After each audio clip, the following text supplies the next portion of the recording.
Activity from, drawing to painting to stuff like that. So it'll probably be something in the artistic field, but once I truthfully found my passion for music and how much I loved it and the feeling that it gave me, there was nothing else I had my mind set on.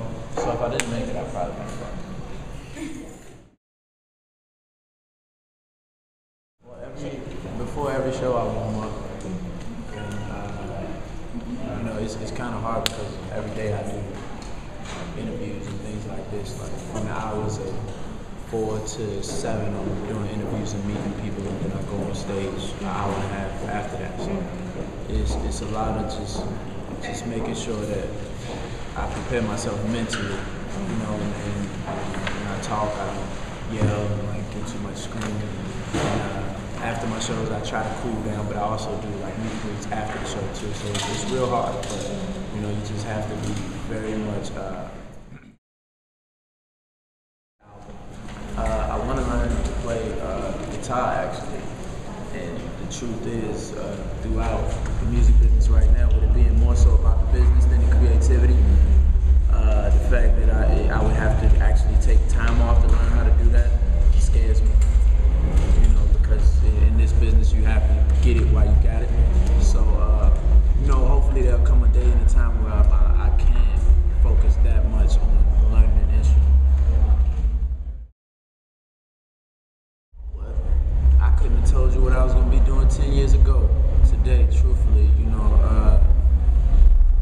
I'm very, very much in love with making music and touring and creating music, but 10 years from now I may feel totally different. Very blessed and living day by day when it comes to this. Hopefully, I'll be doing something that makes me happy. I really would like to have a family and be able to live a portion of what a normal life is. The dope part about the evolution of my career, I find, is that throughout the beginning of my career, I was making music. It was an introductory piece. It was more so soulful. That wasn't very much accepted by the masses. I had a great fan base, and that album did great. I wouldn't take it back for the world, but to achieve the success that I wanted, that didn't do that. So chasing after that with Trey, a record like Can't Help It Wait, which was straight up the middle radio record, which was a great song, but wasn't true to really who I am as a person. A part of it. And moving on to Ready, where though it's very strategic, from I Need a Girl being a straight up the middle radio record, once again to LOL Smiley Face being just for radio, being actually a nursery rhyme turned into a song, which is something that I actually hate to perform, but know what the song means. Know what it means to get radio spins and to get what they call research. Going on to Successful with Drake, which picked up, Invented Sex, which is a record that I thought was going to be very much career defining because it said something different. It was very innovative, and it actually did that. On to Say I, which is a party record, which eventually crossed over to be up to date the biggest record of my career. And moving on to this album with Bottoms Up, where I have so many records already on the radio, I needed a record that would cut through all of that. And whereas though Bottoms Up is a party record, it says that Bottoms Up. If you listen to the radio, the records that really play on the radio are the ones that are repetitious, the ones that are easy to sing, the ones that can play all day. So that's what Bottoms Up is, and the vast difference between Bottoms Up and Can't Be Friends is where you have Passion, Pain, and Pleasure, where everything else fits in. So I think the more that I make music, the more that I record without inhibitions, but I always be strategic because I know what it's like not to play on the radio and not to be a popular artist.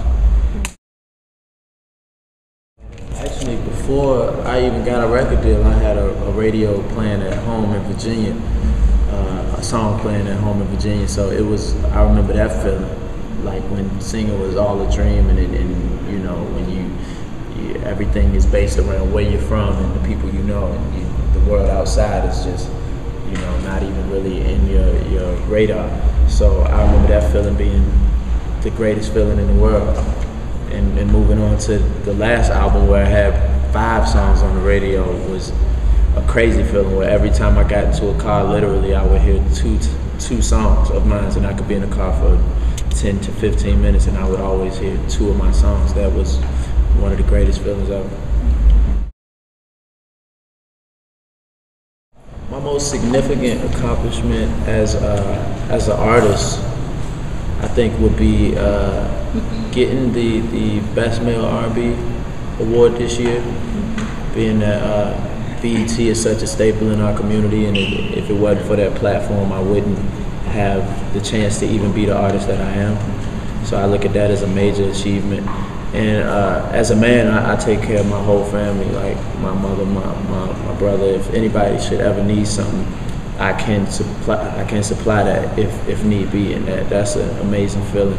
Knowing what my mother gave to be my mother and what she sacrificed to make sure that I was raised right. So the fact that she doesn't have to want for anything is the most important thing. Well, the first step was really stepping out and trying to do it. You know, because a lot of people have dreams and they remain dreams because people sleep on them, and they think that that's something that they cannot attain or something that's outside of the realm of possibility. So when I really took that first step and I went to New Jersey and I met my producer, who still produces with me to this day, he mentioned Troy Taylor, and just kept going full force with it, never stopped believing. And when stuff was looking cloudy and it looked as though I could never make it, and I was on my label 2 years before my album came out, and I recorded the same album 3 or 4 times. It's all about perseverance and believing in yourself. Thanksgiving, we do turkey drives all over, mainly in my hometown, Petersburg. Last year we did 500. I want to do like 1,500 this year. We do coat drives. We did back to school runs where we gave away backpacks, and you know, it's basically, you know, taking the initiative and speaking to children about, you know, higher education and letting them know that they can be great, because sometimes it's simply them not hearing that leads to our children in prison or our children killing one another. And you know, it's hard to say you don't have to be a product of your environment when that's what you're surrounded by. So just because my voice means so much, and as youths we're actually taught and greeted to look up to what's ever on TV and whatever the public eye is, I feel it's my responsibility to do so.